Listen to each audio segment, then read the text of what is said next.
Our first guest today entered the Guinness Book of Records as the youngest Brit ever to climb Mount Everest. He was just 23 years old, and he was awarded the title of the youngest ever Chief Scout at the age of 35.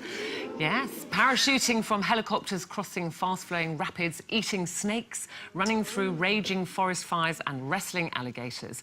It's just a walk in the park for him, and sometimes he has to do the unthinkable to survive. Let's hope he hasn't brought his little friend with him. It's Bear Grylls.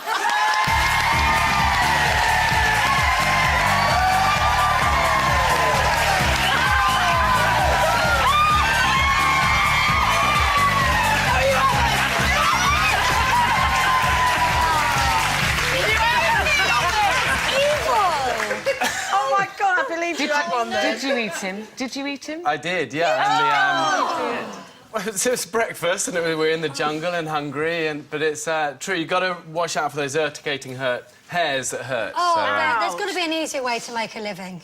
Why do you do it? I don't know. I love it. You know, ever since I was a young kid and started to climb with my dad, I've always just loved this sort of thing. And I think if somebody said to me, age 7, that I could have a job that involved getting muddy and climbing trees and falling out of them, I would have thought heaven. Did you just have like a pocket full of worms and pull the wings off flies? And listen, I still do. You know, I mean, I've got 3 young boys now, and I get back from filming, and actually all I want to do is get back and sort of have a cup of tea and sit down, and they're going, "Papa, come and check these worms out of these ants that are behind this tree." And eat something from the fridge rather than from a tree. What's the worst thing you've eaten? Because you've eaten some really, really revolting things. I can't. Do you remember that egg that you opened? I don't think you ate the egg, did you? They all blur into a bad memory. Oh, you said it stunk, but I think you still ate it. And the worst is I mean, elephant dung. The fluid from elephant dung is bad. Oh, yeah. Why would you eat elephant dung, though? Tell me why would you eat eyeballs. Why would you eat elephant dung, though? Has it got some... Well, they have very fast digestion. If you've got no other place to get fluids from, the fluid is almost sterile, so you can squeeze and get the juice out of it. It's going to taste horrible. Actually, I remember a big lump of it fell off and then went... Better than dying, though. Have you ever been badly bitten by these creatures that you pick up like that? Sometimes. I was bitten by a nasty snake last year in the Borneo jungle. I was up this tree and making the camp for the night, and I saw this tree, this viper shoot along this branch, grabbed it by the back end, I was pulling it and wrapped his head around a branch, and eventually it pinged back and bit me, and I pulled it off, and it was so mad it was biting itself, and anyway, I had it for dinner, so it was fine. But actually, the lesson of that one is never grab a snake by its anus, because that's what I was really mad. That's what really upset. How would you know I should take that with me? I wouldn't know how to anyway, find ladies, it. I'm giving you some great advice that can save your life. Well, listen, you've got your Mud, Sweat and Tears tour, so if you want to know more things like this, people can come along and you share all those experiences. Is the idea that we do come away with something that if we were kind of stuck somewhere... On the M25. On the M25. Listen, you never know. And all the great survival stories I've heard, everyone said, I never thought it would happen to me.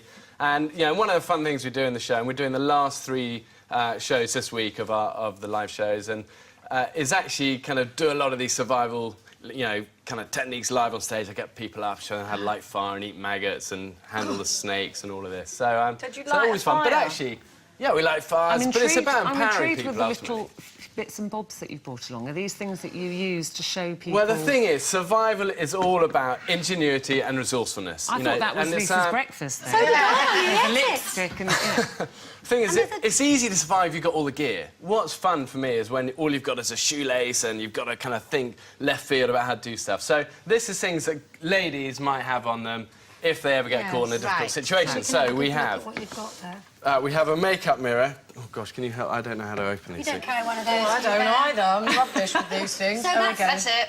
OK, here we There you go. go. So you could use this...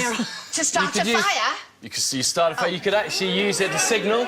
Yes. So, I don't know, where are we looking at? Here we go, there we go. It's kind of difficult to kind of... But if you've got the sunlight, you can signal to an aeroplane and people have been rescued up to 50 miles away. Taxi. Yeah, there you go. Credit card, that's even got a little hologram on it. You can signal with that. You can also use that as an improvised knife to cut things like, you know, your banana. Tampon.